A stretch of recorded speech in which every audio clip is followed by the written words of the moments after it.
하신 말씀 마태복음 26장 63절에서 65절 말씀 중심에서 내가 그리스도냐라는 제목으로 함께 말씀을 통해 은혜 나누기를 원합니다. 지난주에는 성전된 예수님의 육체에 대해서 우리가 함께 살펴보았습니다. 예수님은 자신의 육체를 가리켜서 성전으로 말씀하셨는데 종교 지도자들은 예루살렘 건물적 성전을 생각하며 예수님이 성전 모독을 한다 이렇게 죄를 뒤집어 씌워가지고 함정에 빠뜨리려고 하는 그런 모습을 볼 수가 있었습니다.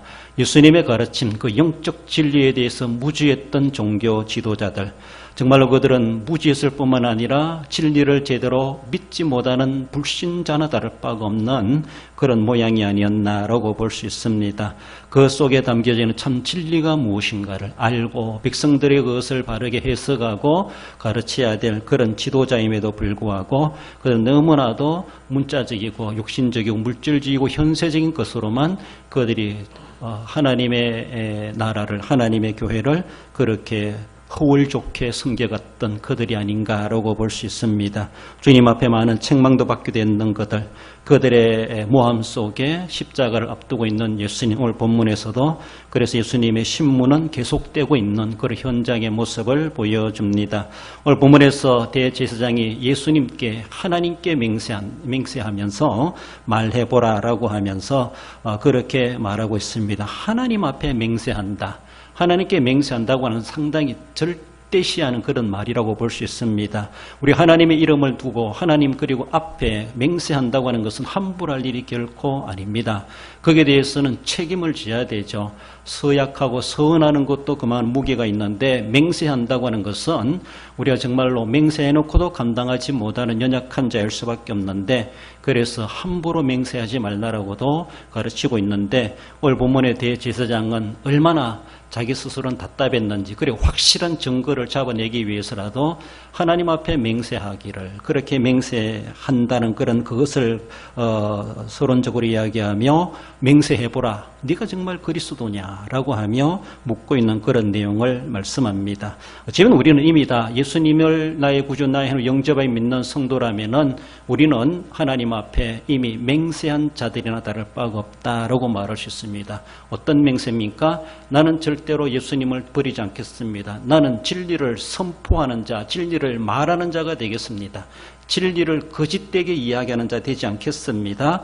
분명하게 나는 복음의 증인이 되겠습니다. 우리는 선한 거나 선서한 거나 다를 바가 없고 하나님 앞에 맹세한 자들이나 다를 바가 없습니다. 무언의 우리의 생활 속에 우리는 하나님 앞에 맹세한 자나 다를 바가 없다라고 생각할 때 세상의 어떤 것을 위해서 맹세한 것이 아니라 우리는 정말로 내 믿음을 지켜가겠다라고는 맹세를 할 수 있고 그리고 진리에 대해서 우리 주님께서 말씀하신 것처럼 땅끝까지 정인되라 말씀하시는 것처럼 내가 이 진리의 정인이 되겠습니다. 진리를 변증하는 자가 되겠습니다. 진리를 곡해하는 자들이 있다라면은 거기 가서 진리의 잘못된 것을 그들의 잘못을 깨우쳐 주겠습니다. 이런 모습 속에 우리는 이미 결심하고 다짐하고 서약, 서언, 맹세하는 자는 다를 바가 없다라는 겁니다. 그러므로 하나님의 진리가 왜곡되고 있는 그런 현장을 보면서도 우리가 가만히 있다라고 하는 것은 우리 하나님 앞에 맹세한 것을 지키지 않는 거나 다를 바가 없다라는 겁니다.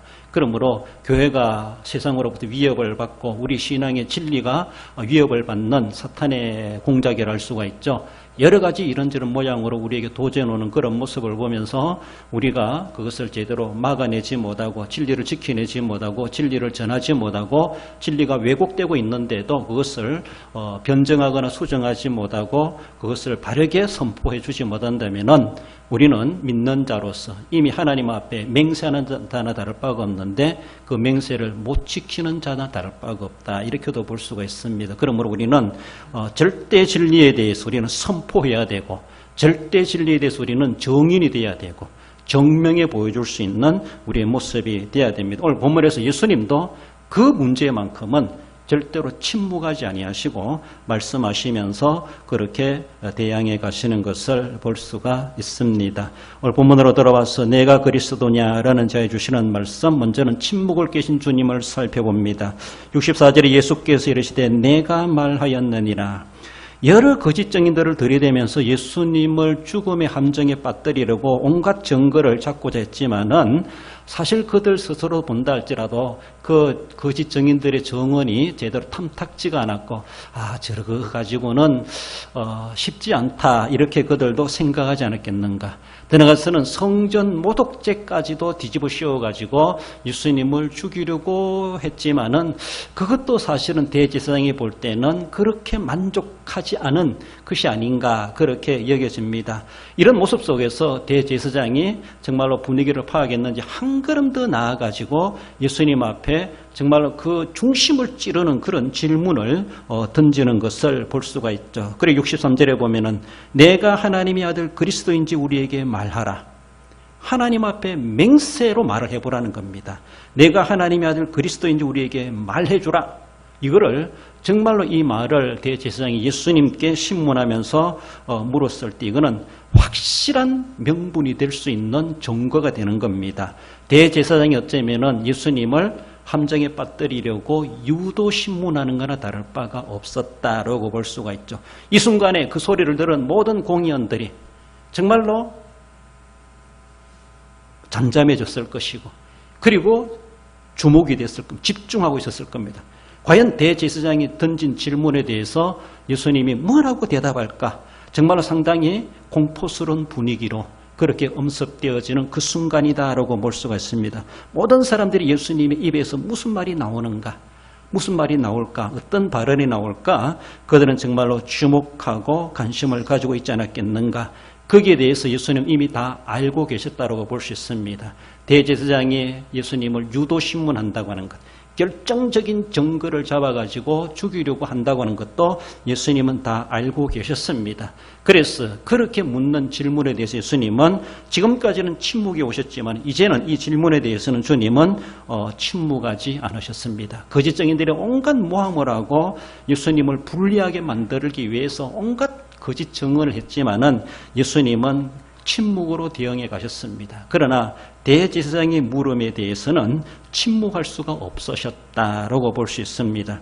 그것은 정말로 예수님 보실 때도 유도신문을 할 수가 있고 여기서 예수님이 말을 잘못했다가는 잘못한 것도 아니지만 잘못했다가는 정말 그 결정적으로 끝장나는 그런 문제가 될 수가 있다는 것도 주님은 다 아시고 이 문제로 인해서 내가 이제는 더 이상 물러설 곳이 없는 이제는 십자가로 나아갈 수밖에 없다라는 것도 예수님 이미 다 짐작하고 계시지 않았겠는가. 그럼에도 불구하고 예수님은 침묵으로 대한 것이 아니라 묵비권을 행사한 것이 아니라 입을 열으셔서 말씀하셨다라는 겁니다. 그것도 하나님께 맹세하는 질문이었고 대답도 하나님께 맹세로 하는 대답이야 된다고 하는 것을 말씀합니다. 함부로 할 수 없는 맹세지만은 주님은 그 맹세와도 같은 대답에 대해서 머뭇거리지 않고 대답을 하셨다라는 겁니다. 그래서 오늘 본문의 64절에 예수께서 이르시되 내가 말하였느니라. 이것을 주님은 그렇게 말씀하죠. 왜냐하면은 그것은 진리이기 때문에 진리를 선포해야 될 그 순간에 주님은 절대로 침묵하실 수가 없고 입 다물고 있을 수가 없었다. 그것 때문에 내가 어떠한 불리함을 당하고 내가 어떠한 결정적인 증거가 돼가지고 나를 죽일 수 있는 예수님을 죽일 수 있는 결정적인 끝장나는 증거가 된다 할지라도 이 말을 했다가는 나도 이제 죽는다 끝났다라고 하는 걸 아시면서도 주님은 그것은 하실 수밖에 없으셨습니다. 예수님을 모함하는 온갖 여러 가지 거짓 증인들에 대해서는 상대도 안 해줬습니다. 그래서 더욱더 불리할 수가 있었죠. 하지만 그러나 그리스도란 문제를 가지고 접근해 물어왔을 때 대제사장 그리고 예수님은 그에게 머뭇거릴 것 없이 바로 그렇게 대답하셨다라는 것을 볼 수가 있습니다. 여러분 우리 한국이 아니죠. 우리 기독교 2000년의 역사, 또는 우리 한국교 역사도 그러하겠지만은 기독교 역사가 바로 이런 과정들로 기독교 역사가 이루어져 갔고 그 역사 위에 교회가 세워졌다라고 볼 수 있습니다. 다르게 말씀드리자면은 기독교 역사는 순교의 역사다 이렇게 말할 수가 있습니다. 순교자들이 왜 그렇게 순교당했습니까? 한 번만 배신해라. 그러면 살려준다 해도 한 번도 배신할 수가 없었다는 것이죠. 그렇습니다. 예수는 하나님이 아니라고 말해라. 안 믿는다고만 말해라. 그러면은 살려줄게. 끝에 와서 그렇게 말해도 왜? 예수님은 하나님인데 예수님은 그리스도인데 결코 부정할 수가 없습니다. 그건 절대 진리이기 때문에 너희들이 나를 죽인다 할지라도 난 예수님을 배신할 수 없다. 예수님은 나의 하나님이고 나의 그리스도이심이 분명하다. 뿐만 아니라 너희들의 하나님이기도 하다. 온 인류의 구세주 그리스도이시다. 이것은 기정사실이고 절대 진리인데 그들이 부정하라는 겁니다.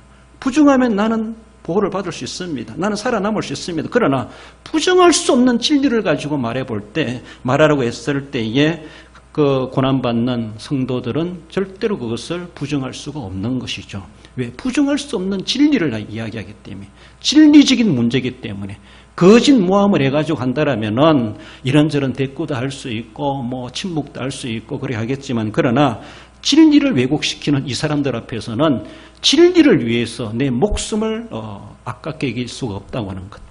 목숨조차도 귀하게 여기지 아니하고 진리를 사수하고 진리를 선포하고 진리를 변증하고 진리를 지키려고 하는 그런 법, 이것이 바로 기독교의 역사라는 것이죠.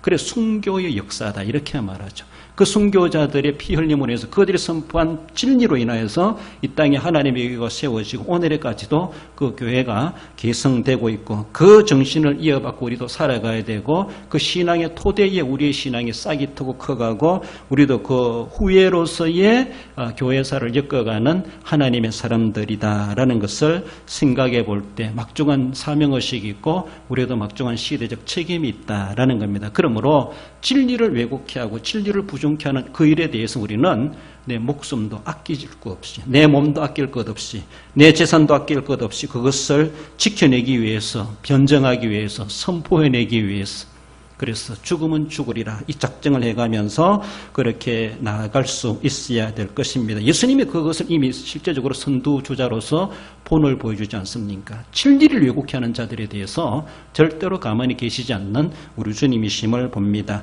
위에 많은 여러 사도들이 그랬고 많은 하나님의 사람들이 진리를 왜곡할 수가 없어가지고 진리를 부정할 수 없어가지고 목숨마저도 아끼지 않고 그렇게 순교의 제물이 됐던 허다한 믿음의 정인들이 있다는 것을 우리는 생각해야 됩니다. 침묵을 깨야 됩니다. 침묵을 깨야 돼요. 가만히 앉아있을 수가 없습니다.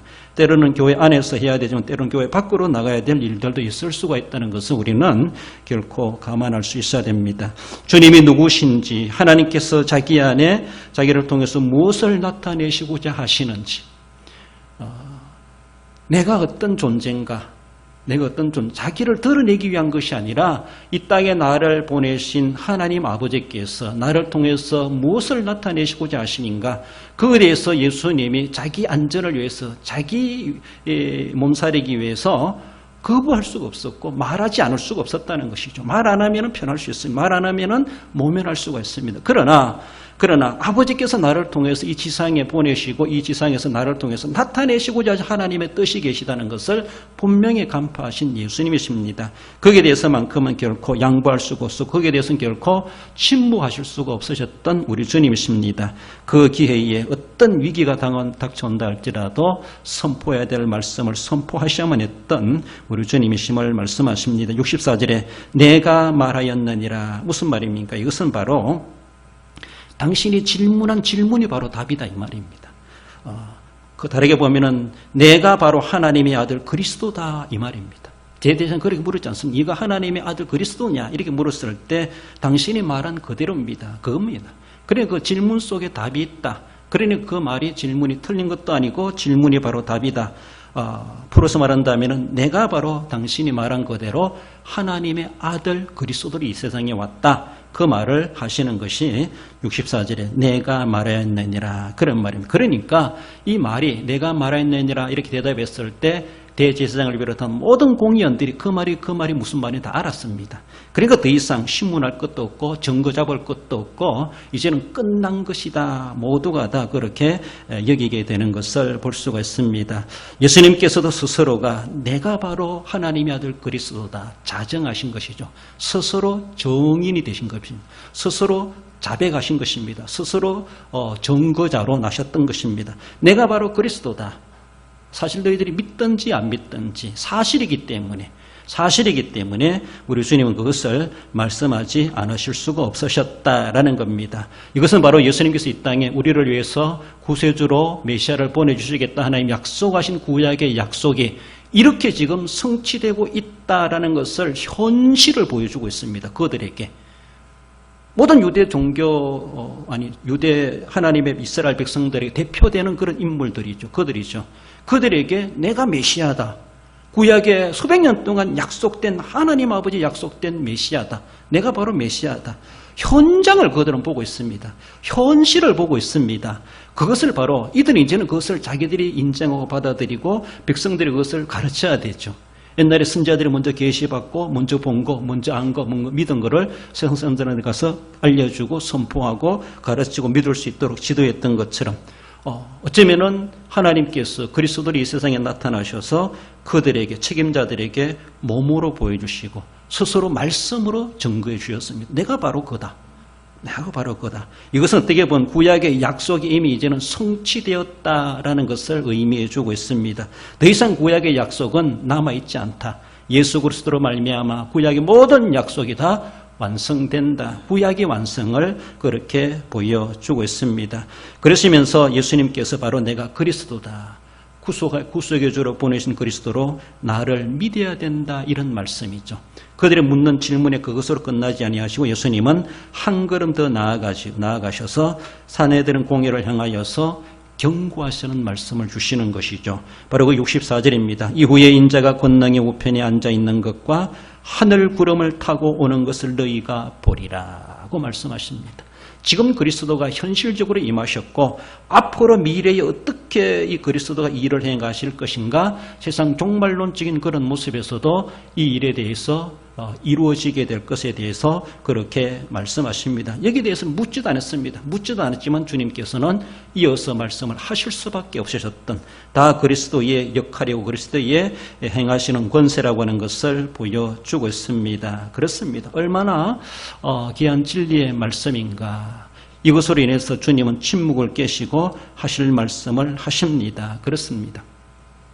얼마 전에 경산의 진량제일교회에 가니까 강대상이 엄청 넓은데 큰 현수막 같은 걸로 강대상 앞을 착 장식해놨는데 카메라 비출 수 있는 목사님 설교하면 요 화면에 비치는 그 옆에 보니까 하나님은 늘 옳습니다. 이런 문구가 딱 대각선으로 쓰여지는 걸 봤습니다. 전체로 보면 조그만 글씨인데 화면으로 그래 딱 잡으니까 목사님 설교단에 싹 쓰고 하니까 화면에만 딱 나오도록 하나님은 늘 옳습니다. 이런 문구가 딱 붙여 있더라고. 상당히 특이하기도 하고 상당히 의미가 있다. 그런 생각이 들어요. 설교를 듣는 분들이 목사님 얼굴을 보는 것이 아니라 그 옆에 작은 글씨로 새겨져 있는 하나님은 늘 옳습니다. 이 말을 계속 보는 거죠. 계속 봐요. 그 화면을 볼 때마다. 목사님 설교 얼굴을 보는 것만이 아니라 그 옆에 글씨까지도 늘 같이 따라오는 것처럼 화면에 계속 고정적으로 비춰지는 그런 모습을 봤는데 하나님은 늘 옳습니다. 하나님이 옳지 않을 때가 있나요? 하나님은 옳았다가 안 옳았다가 그렇지 않죠. 그 말이 참 진리의 말씀입니다. 하나님은 늘 옳으신 분이십니다. 하나님은 늘 옳은 말씀을 하십니다. 하나님의 말씀을 하나라도 버릴 것이 없다는 것이죠. 1.1핵이라도. 하나님의 말씀에 대해서 우리는 이해하지 못하고 못 믿을 내용 같지만은 하나님은 옳은 말씀을 하십니다. 그리고 우리가 옳다고 인정하면 내가 보게 되는 거예요. 그걸 믿으면 내가 믿은 대로 보게 되는 거예요. 하나님 늘 옳으신데 하나님 그 틀렸습니다. 아닙니다라고 할 자가 아무도 없습니다. 내가 못 믿을 뿐이지. 내가 이해 못할 뿐이지. 그러니까 하나님은 늘 옳으신데 자기의 정의에, 자기의 진리에, 자기의 옳은 것에 맞춰가지고 하나님 조금 틀린 것 같은데요. 우리는 자꾸 그런 선입견을 가질 수가 있습니다. 하나님은 옳습니다. 오늘 본문에서 예수님께서 걸출한 대제사장들 그들 앞에 우리 같은 사람 가면 벌벌 떨어서도 말 못할 겁니다. 권위자들 앞에 얼마나 우람 있는 그런 모습으로 복장을 비롯해서 그들 앉아있는 거만한 모습들을 보면은 거기 가서 무슨 말을 하겠습니까? 하나님은 옳다는 것이죠. 그래서 예수님께서도 옳은 말씀을 옳게 하고 계십니다. 옳은 말씀을 옳게 하고 계시는데도 불구하고 그 위대한 종교 지도자들은 하나님 예수님의 말씀은 옳지 않다는 식으로 신성모독하는도다 이렇게 받아들이는 것을 볼 수가 있죠. 옳은 것을 옳게 볼 줄 아는 것이 믿음입니다. 그 믿음 속에 믿음대로 되게 하시는 하나님이시죠. 그렇습니다. 주님께서는 침묵을 깨시고 하실 말씀을 분명하게 선포하셨습니다. 그렇게 함으로 인해서 주님은 더 이상 물러설 길이 없고 더 이상 살 길이 없다고 하는 것을 아시면서도 그렇게 하셔야만 했다고 하는 것. 진리를 위해서 당신의 몸을 다 내던지시는 주님의 그 모습을 보여줍니다. 나아가서 두 번째로는 신성모독죄를 살펴봅니다. 65절 읽어볼까요? 이에 대제사장이 자기 옷을 찢으며 이르되 그가 신성모독하는 말을 하였으니 어찌 더 정인을 요구하리요. 보라, 너희가 지금 이 신성모독하는 말을 들었도다. 대제사장의 유도신문 속에 대제사장이 생각한 대로 이제 죄송합니다. 이놈이 이제는 정말로 물러설 자리로 이제는 몰렸다. 잘됐다. 이제는 끝장났다. 아마 대제사장 속으로 막 환호를 쳤을 겁니다. 이제는 끝났다. 더 이상 여기에 대해서는 한번 말했기 때문에 번복할 것도 없고 이제는 모두가 들었고 정인들이 있기 때문에 빼도 박도 못하는 이제 일이 되고야 말았다는 것. 그들 스스로가 환호를 치지 않았겠는가 그런 생각을 해봅니다.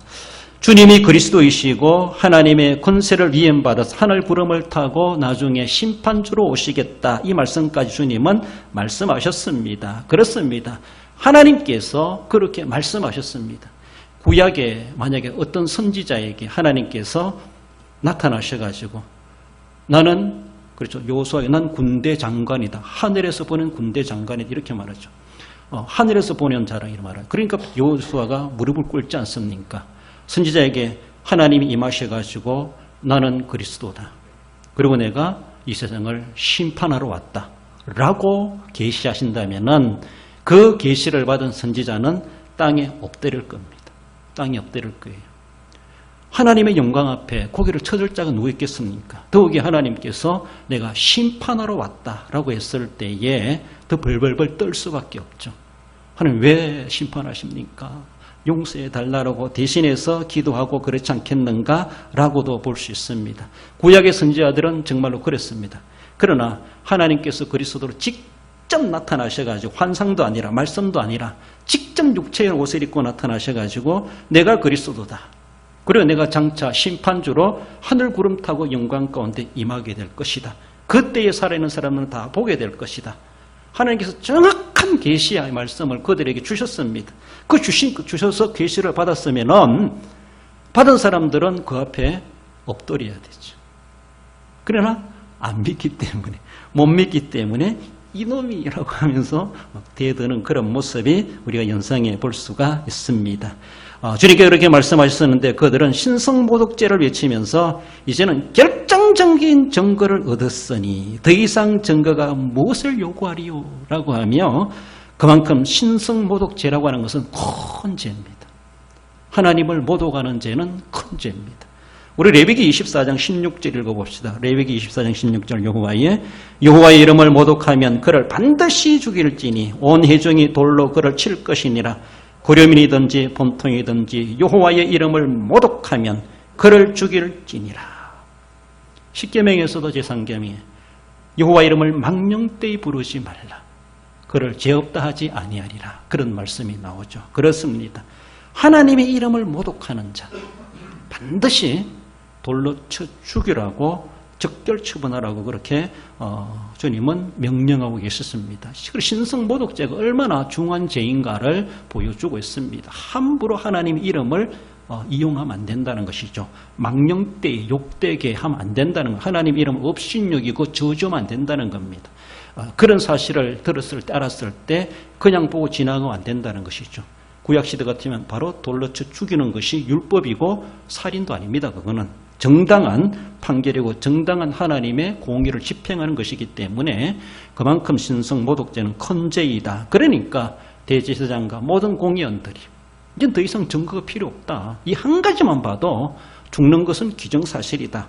이미 죽여야 된다. 그렇게 외치지 않습니까?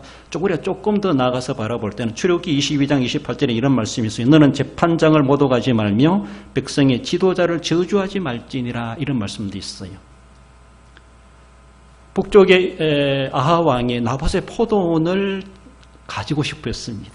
그러나 나봇이 안 돼요, 안 돼요. 조상적부터 물려받은 기업인데 이것은 남에게 팔지도 말고 그래 하지 마라 그랬습니다. 하나님의 말씀입니다. 그래서 안 된다고 했어요. 그래서 율법을 들이대면서 안 된다고 하니까 왕도 어찌할 수 없는 것이죠. 고민하고 있으니까 왕비 이세벨이 왕이야 뭐 그렇게 근심합니까? 내가 해결해 줄게요 라고 하며 그 지역의 동네 장로들에게 이세벨 왕비가 편지를 보내가지고 두 사람의 정인을 세워가지고 이 나봇이 하나님과 왕을 저주했다라고 해라. 그래가지고 나봇을 죽도록 만들어라. 이렇게 해서 편지를 보내니까 편지를 받은 지역 장로들이 두 명의 거짓 정인을 세워가지고 이 나봇이 하나님과 우리 왕을 모독했다. 저주했다. 그래서 막 정인들이 나오니까 거짓 정인들. 그러니까 죽여야 된다. 온 동민들이 죽여야 된다. 그래서 나봇이 돌에 맞아 죽습니다. 그리고 주인 없는 땅, 그 나봇의 포도원을 차지하세요 라고 이세벨이 아합에게 주지 않습니까? 그런 가운데서도 하나님을 저주하고 왕을 저주한다. 오늘 본문의 출애굽기 22장에 너희 재판장을 모독하지 말며 백성의 지도자를 저주하지 말라. 그 권세의 주인은 하나님이시고 하나님이 그들에게 이러나 저러나 권세 주인이 하나님이 그들에게 주셨기 때문에 권세자들을 우리는 인정해주고 받들어야 될 것을 말씀합니다. 그렇습니다. 그런 모습에서 더욱 이스라엘 사회 속에서 바라볼 때는 그런 권세자들 정말로 재판장이나 지도자를 기름 부음을 받은 왕이 아니라 할지라도 그만한 그 권위에 대해서 인정해야 될 것에 대해서 사회적인 질서진 모습에서 말씀해 주기도 합니다. 그만큼 하나님을 모독한다라고 하는 것은 살 길이 없다고 하는 것을 말씀합니다. 그런 모습 속에서 예수님께서 내가 하나님의 아들이다. 감히 누가 그런 말 할 수 있습니까? 얼마나 모독한 일입니까? 아니면은 그렇지 않아요? 아닌데 그렇게 네가 하나님의 아들이 그리스도고 그리고 뭐 장차 뭐 어떻게 뭐 한다 하니까 더 이상 뭐 요구할 것도 없다 하면서 그들은 그것으로 종지부를 찍으면서 예수님을 죽음으로 몰아가는 것을 볼 수가 있습니다. 여러분들 누가 신성모독하는 겁니까? 누가 신성모독하는 거예요? 예수님이 그리스도가 아닌데 그리스도라 말하면 신성모독입니다. 예수님이 하나님의 아들이 아닌데 하나님의 아들이라고 말하면 신성모독입니다. 죽일 죄입니다. 죽여야 됩니다. 그렇습니다. 예수님이 그리스도가 아닌데 그리스도 이름을 사칭해가지고 내가 하나님이다, 내가 그리스도다라고 하면은 그거는 정말로 모독하는 것이죠. 그런데 그렇게 소중히 여기는 하나님의 이름을 모독하는 것이죠. 반드시 죽여야 됩니다. 자기를 신격화하는 것 자체가 신성모독입니다. 인간이.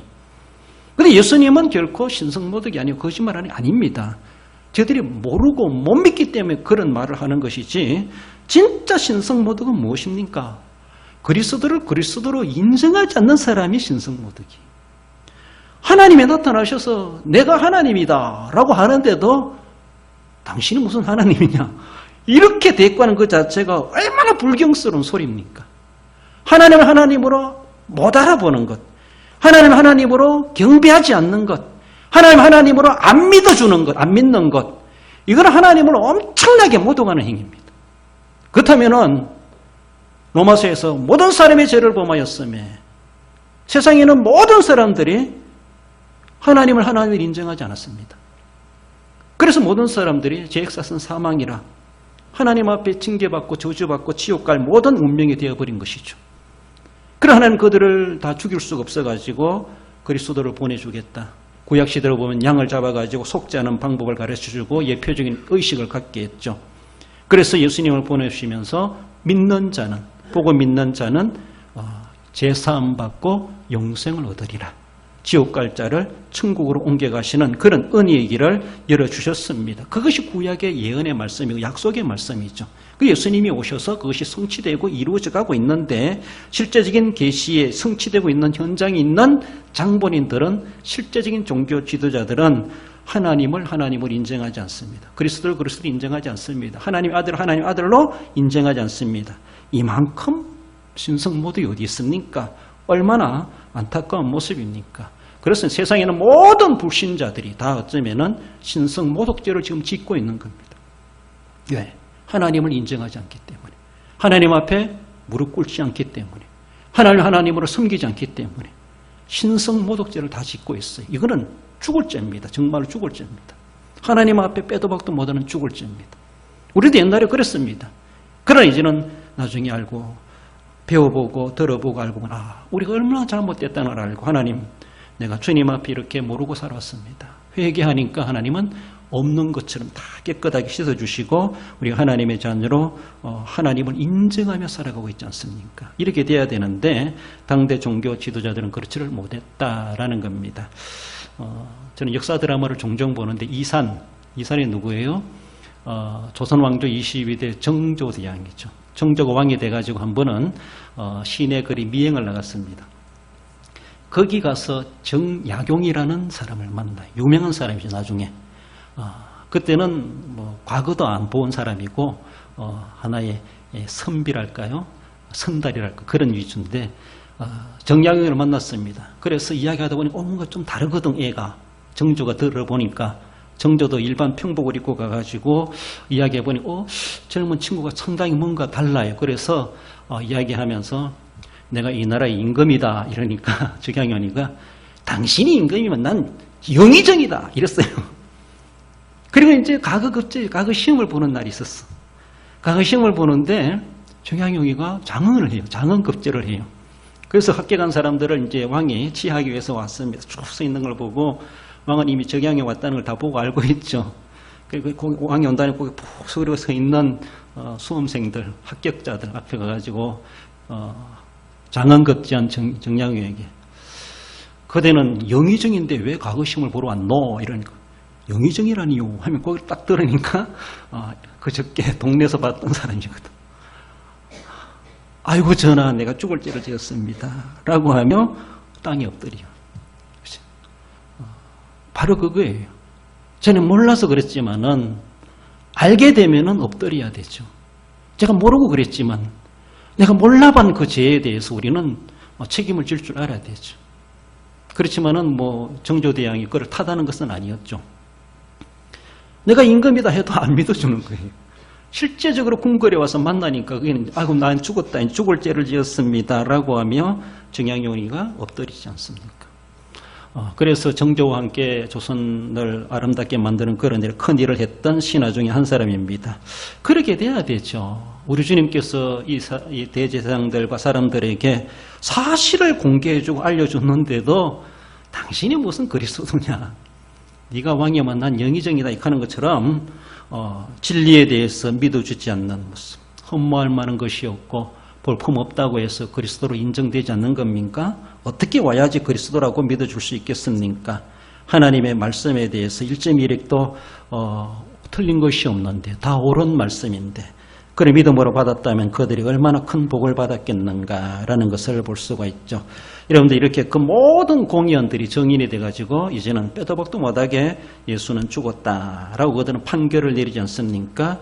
그렇지만 그 70인의 공의원 중에 그래도 기록 속으로 볼 때 한 사람이라고 할까요? 그는 찬성하지 않았다. 누구일 것 같아요? 아리마대 요셉이죠. 마가복음 15장 43절 이런 말씀이 있어요. 아리마대 사람 요셉, 이 사람은 존경받는 공의원이요 하나님의 나라를 기다리는 자라 라고 하면서 빌라도를 찾아가서 당돌이 예수의 시체를 내게 넘겨주시오 라고 하며 그렇게 할 수 있었던 공의원이었습니다. 누가복음 23장 51절에 그를 이렇게 이야기합니다. 그들의 결의와 행사에 찬성하지 아니한 자라라고 하며 아리마대 요셉을 그렇게 소개해주고 있습니다. 어쩌면 아리마대 요셉은 자기 힘으로는 물리적으로 막아낼 수 없었지만은 그들이 결의하고 찬성하는 것에 대해서 아니요라고 외쳤다 할지라도 그 말이 먹혀 들어가지 않았지만은 거기에 대해서 거부할 줄 알았던 사람이라는 것이죠. 거부할 줄. 남들에게 따돌림을 당하고 왕따 당하고 이건 당론인데라고 하는데도 아닌 건 아니기 때문에서라도 아마 아리마대 요셉은 아니라고 외치지 않았겠는가. 그렇다고 해서 자기의 말이 먹혀드는 건 아니지만은 그런 아닌 것은 아니라고 외칠 줄 알아야 되죠. 믿어주든지 안 받아주든지 뭐 하든지 말든지 우리는 진리는 진리대로 외쳐야 되고 그렇게 공의원으로서 아리마대 요셉은 어쩌면 예수님의 고난도 경험하고 예수님의 부활도 경험하고 자신을 위해서 파놓은 돌무덤에다가 예수님을 안장까지 할 수 있었던 그런 아주 아름다운 정치인들 중에도 이런 귀한 분들이 있다고 하는 것을 보여주고 있습니다. 그렇습니다. 우리들도 아닌 거라고 말할 수 있어야 됩니다. 어떤 위험과 어림이 있다 할지라도, 어떤 협박이 있다 할지라도, 당론으로 결정되었다 할지라도 진리에 대해서만큼은 우리는 분명하게 외칠 줄 알아야 되고 지켜갈 수 있는 우리의 자세가 되어야 되지. 당론이니까 모두가 그렇게 여론이 그러니까 어쩔 수 없다. 쫄장부 같은 대장이죠. 그러면 안 된다는 것입니다. 우리는 비록 그들에게만큼 건세한 자 아니라 할지라도 그러나 진리에 대해서만큼은 분명하게 분별할 줄 알아야 되고 말할 줄 알아야 되고 아닌 건 아니라고 말할 줄 알아야 되고 옳은 것은 옳다고 말할 줄 아는 우리의 모습이 될 수 있어야 되고 진리를 분별하고 진리 편에 서 있는 자가 되고 조금 더 굽히지 아니하고 곱고 굳은 신앙관으로 우리의 신앙을 지켜갈 수 있어야 될 것입니다. 결론적으로 읽어봅시다. 진리를 말함이 있어 믿든지 안 믿든지 침묵하지 않고 선포하며 하나님의 뜻을 이루게 하는데 고난이 불어온다 해도 주저함 없이 헌신하여 하나님의 이름을 영화롭게 하는 성도가 됩니다. 그렇습니다. 하나님의 뜻은 바로 하나님의 영화로 결론되어야 된다는 사실을 기억하며 하나님의 뜻이 무엇인가를 분별해 가시고 그 뜻이 이루어지는 일에 내 작은 목숨이라도 일조를 할 수 있다라면은 주저함 없이 진리를 세워가고 진리를 지켜가는 일에 기꺼이 헌신하시고 하나님의 뜻이 뜻대로 성취되어 하나님이 영광 받으시도록 귀중하게 헌신해 가시는 우리 성도 여러분들 되시기를 주님의 이름으로 축원드립니다. 기도하십시다. 주신 말씀 기억하며 내가 그리스도냐라고 우리에게 묻고 있습니다. 우리에게도 너가 그리스도를 믿느냐라고 묻고 있습니다. 너가 정말로 신자냐 성도냐라고 묻고 있습니다. 그렇다면 우리는 뭐라고 말할 수 있겠습니까? 정말로 절대 진리에 대해서만큼은 우리는 양보할 수 없습니다. 내 모습이 어떻고 내 처지가 어떻다 할지라도 내 앞길에 어떤 일이 닥쳐올 것이 예상된다 할지라도 진리를 우리는 결코 침묵할 수 없습니다. 진리를 선포해야 되고 옳은 것은 옳다 하고 아닌 것은 아니라고 말할 수 있어야 되고 진리를 지켜가는 일이라면 그것이 하나님의 뜻이라면 그것이 하나님이 우리에게 맡기신 사명이라면 결단 우리는 주저함 없이 그 귀한 사명을 감당해 가야 됩니다. 예수님이 그렇게 하셨던 것처럼 예수님처럼 기꺼이 우리가 진리 편에 서 있는 자가 되고 하나님 앞에 기꺼이 들어 쓰임받는 하나님의 뜻이 이루어지고 하나님의 영광에 참여하게 부끄럽지 않는 삶이 되게 해 주옵소서. 이런 마음으로 우리 함께 본문의 말씀을 기억하며 기도합시다. 우리 하나님 아버지 은혜를 감사드립니다. 내가 그리스도냐 물으셨을 때 주님은 더 이상 침묵하실 수가 없으셨습니다. 왜냐하면 그것이 사실이기 때문에 또 그렇게 알도록 해야 되기 때문에 그렇게 믿도록 해야 되기 때문에서라도 하나님의 계시가 이렇게 성취되고 있다고 하는 현장에 모든 이들에게 보여주고 들려주고 선포해 주셨습니다. 그렇게 대답한 것이 정말로 십자가의 죽음을 면할 수 없는 길이라는 것을 아시면서도 침묵하실 수 없으셨던 우리 주님을 기억합니다. 오 하나님 아버지, 우리에게도 그 믿음을 더해 주시고 내게도 그 믿음 더하셔서 어떤 가운데서도 진리 편에 서게 하시고 진리를 선포하고 진리를 사수하고 진리를 지켜가는 일에 조금 더 주저함 없이 그 귀한 사명 감당해 갈 수 있게 하시고 이 한 목숨 아낌없이 주님이 그렇게 던지셨던 것처럼 내 한 목숨 주님을 위해서 복음을 위해서 진리를 위해서 기꺼이 사명 감당하는 자가 될 수 있도록 성령의 능력을 역사하시고 믿음의 믿음을 더해 주시고 용기 100배 굳은 믿음으로 감당해 갈 수 있도록 도와주시옵시고 인도해 주시고 나오며 그리하신 예수님의 이름으로 감사하며 기도 올리옵나이다. 아멘. 주를 주었다는 말씀 내 영을 만민에게 부어주리니 라고 말씀하고 있습니다. 너희 자녀들은 예언할 것이요 너희 젊은이들은 환상을 보며 너의 늙은이는 꿈을 꾸리라. 내 남종 여종에 부어주리라. 모든 육체에 부어주리라 말씀하고 있습니다. 그 성령을 받으셨습니까? 그 성령의 인도하심을 받고 살아갑니까? 성령의 감동을 받고 성령의 이끌림을 받아 순종하며 살아가고 있습니까? 성령의 사람 돼야만이 된다는, 믿음의 사람 돼야 된다는 것을 우리는 기억하고 하나님 내게 성령 충만함 주시고 진정코 나도 정말 환상을 보며 꿈을 꾸며 정말로 하나님이 그렇게 비전을 주신 것을 내다보며 새 일을 행하시는 하나님을 의지하며 더 믿음으로 도전해 갈 수 있는 믿음의 사람 되게 하옵소서. 주신 말씀 기억하며 그리고 하나보다 둘이 낫다라고 말씀하시는 것처럼 개인 위기주가 팽팽 오늘의 시대에 서로가 합력하고 하나 되어 하나님의 나라를 세워가는 일에 모두가 협조해 갈 수 있는 그런 자세가 되어야 된다는 주신 말씀 기억하며 다시 한 번 더 기도하십시다. 우리 하나님 아버지 은혜 감사드립니다. 모든 육체에 하나님의 영을 부어주시겠다 말씀하신 하나님, 젊은이나 늙은이나 남종 여종 어느 누구랄지라도 우리 주는 부어주시겠다 말씀하셨사오니 그 영을 부어주시옵소서. 충만케 채워주시옵소서. 성령의 기름 부음을 받는 자 되게 해 주옵소서. 내 의지 내 이성이 아니라 성령의 능력 따라서, 성령의 감동 따라서 성령의 끊임을 받아 살아갈 수 있도록 성령의 영을 부어주시고 하나님의 영을 부어주시고 성령의 충만한 자가 되어져서 성령의 인도하심을 따라 순종하며 귀한 사명 감당해 갈 수 있도록 우리 하나님 도와주시기를 원합니다. 하나님 아버지, 그래서 환상을 보며 꿈을 꿀 수 있게 해주시고 예언할 수 있게 해주시고 비전을 내다보며 비전의 사람이 되게 하시고 소망 있고 믿음 있게 해주시고 하나님의 귀한 뜻을 받들어 나아가기에 부족하고 이 시대에 쓰임받기에 합당한 자 하나님이여 될 수 있도록 도와주시기를 원합니다. 여러가지 어려운 시대이지만 그러나 서로나 합력해야 될 것을 말씀하시는 주님, 하나보다 둘이 낫다라고 말씀하시는 주님, 하나님의 낫다 하시는 하나님의 평가 그대로 더 나은 일을 추구해 갈 수 있게 하시고 하나님이 기뻐하시는 더 성숙된 모습으로 교회가 공동체로서 단합되어 하나님의 뜻을 이루어가게 하시고 위기를 극복해내게 하시고 복음사역을 더 합하여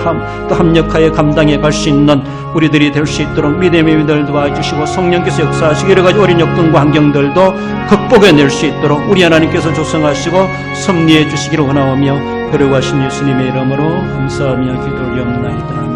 우리 교회 주일학교를 위해서 각 기관을 위해서 구역을 위해서 주일학교 행사를 위해서 또 주일학교 헌신 예배를 위해서 질고를 어람다는 성도들 연로하신 어르신들을 위해서 고민 걱정 문제로 인해서 고민한 우리의 자녀들을 위해서 저희들 학업과 진학과 결혼과 저희들 취업과 저희들의 장래를 위해서 출타객지 사방에 흩어진 대항의 권속들을 위해서 우리 선교사님들과 선교 사업을 위해서 우리 전도 대상자 이웃 주민들을 위해서 김천대대 군복음화를 위해서 우리 전체적인 모습에서 우리 합심해서 한 번 더 기도합시다.